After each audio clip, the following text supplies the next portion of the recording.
about the 70s and kind of the heyday, and I was going back and forth and looking at the roster, and it seemed any given night you guys had 4, 5, 6, 7 guys that can score 18 to 20. Well, that's true. We had what you call a traveling circus. Yeah. And it was, with guys like Doug Collins, sure. Joe Bryant, he was up there. We had Darryl Dawkins, of course, myself.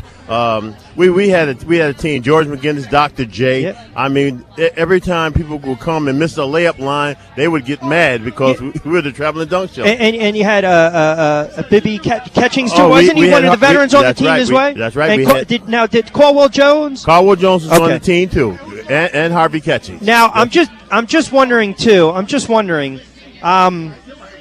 76 up 2-0 on Trailblazers. Okay. Blazers come back and win 4. Right. How much was that a deflating loss? I mean, did that really, when you look at what they were able to do, the Sixers going forward and have those hardships against the Lakers, and then the Celtics trading the man to my left and then winning the title in the 83 season, was that hard to overcome? Well, it was hard to overcome because we had it. You know, it was there. It was there for the taking. Who was it? Bobby Gross. And it was Bobby Gross. Man, it was Dave Torzak. It was Lionel Hollins. It was Maurice Lucas. It was a collective beating that we had from Bill Walton and all the best. Yeah. So it's something that we just you try to put behind you, but they did win it about 3 years later. But it was very important that we just stayed focused. And even when I got traded to the Clippers, I still was a Sixer. Oh when they won it. Well, I mean, you were going to the Clippers back in the day, so that's. I don't want to say it's purgatory, but that's a tough spot. I think that's a tough spot for any player that has a lot of success in the 70s. How about the present Philadelphia 76ers? And right. It's tough when you have a player in Joel Embiid who's got to continuously deal with these injuries like a Walton did, like a Ming did. And I know this is not 20, 30 years ago. Right. Totally different animal. But does it really set a franchise back that much? Well, what? The losing? The injuries plus the losing. Injuries and losing sets it back. But one thing you got to always remember that you can't go any further back. The only way you can go is up. And, and that's what we're looking for. We had a good acquisition here, and Jahlil Okafor, and even Covington and these guys. Covington's a player. These guys, we found players. Yeah. Sam Hinkie has a quiet system, but a quiet system that works. And, sneaky and that's quiet. Be a bomb. Sneaky right. quiet. Noel, Okafor, as you mentioned. Right. Exactly. The guys that can score the ball, they can. I always Stauskas. I believe this. Just talking to Doug Overton, when you can actually have a couple of centers. Hey, there's nothing wrong with it. We saw it in the 80s with Sampson and Olajuwon for a little bit. So you had the Twin Towers. So when you have a lot of dominance inside the center and presence there, you want to kick that ball out. You need some outside shooters that can score the ball and stretch that defense. Well, that's true, and that's why Covington is going to be very important for this team and guys like him. We made some trades this offseason. That's going to be very, very important for us. I believe with Jahlil learning the game and realizing what he can do, he can get a lot of people open.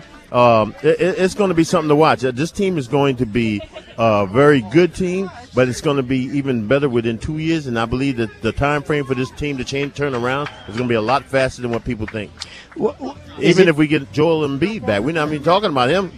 Well, because sure. I mean, he's dealing with the injuries. But that's a big if. I'm just wondering though. Now you're saying to yourself, is that harder to get everyone in the rotation here? Well, that's a good challenge to have. Yeah. Put it this way: I'd rather have a 3 big man challenge than no big men. No big man challenge. So you can put me in that situation anytime. What? Couple more minutes because I know you're going to make your rounds, and I appreciate you joining me for a couple minutes. Yes. When you look at the state of basketball, we just saw a team in the Golden State Warriors with guard play, a lot of shooters, no inside presence. But they won the title. And LeBron did everything he could with the Cleveland Cavs. I mean, you could argue, too, that he could have been the MVP. Congratulations to Iguodala, though, because he came off the bench and had some big buckets and was a good stopper. Is it still big man's league? This is still a big man game. The game was played now, and I believe Don Nelson back when he was with the Golden State Warriors. Sure. Run DMC. Small balled. Yeah. And see, that became a trend. Yep. And see, people didn't catch on to it, but Don Nelson was a genius in what he did, started. But with a great big man, because the Hakeem Olajuwons, the Shaquilles, all these guys were leaving out the league. Yeah. And, you were just having guys like Levinsky and all these guys, but they were jump shooters. Yeah, They really wasn't postmen. And now the game is starting to come back. We're getting bigs now back into the game. The Joel Embiid, the Okaforts. And it's going to be an inside-out game again. I like the run TMC reference. Timmy Hardaway, Mitch Richmond, Chrissy Mullins. Right. Before I let you get out of here, and it's always great to talk hoops with you. What have you been up to? And I know you're always the ambassador and you do stuff for the Sixers. Anything else you got going on? Well, basically, other than that, I just keep my head to the sky. I look and try to see what way we can help this team and get better, not only just on the basketball court, but in the communities, and just do a lot of stuff that can just excite everyone about the Philadelphia 76ers basketball. Well, we appreciate a couple moments. I know the fans want to have you back out there signing autographs. Always appreciate it. Well, thank you very much. Great time. Always a pleasure. Thank you. All right, we'll be free a couple minutes, and we'll